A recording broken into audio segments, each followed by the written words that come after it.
Hello friends, welcome back to the Pioneer video guys and my YouTube channel guys. Today friend we are going to talk about guys how can we forget Bluetooth earphone to our Poco phone. Friends you have connected guys any Bluetooth device and friends you have connected any Bluetooth earphone guys. This neckband earphone guys you have the same earphones and friends you want to forget to your phone so how can you forget? Means guys you don't want to use this earphone with your Poco phone so friends you can forget and friends now let's see how to forget Bluetooth earphone. Today I will show you in this video guys.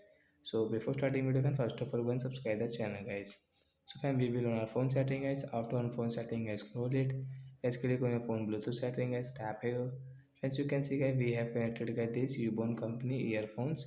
And we will tap here the right side guys. You can see your device name. So as you want to change guys your Bluetooth earphone device name.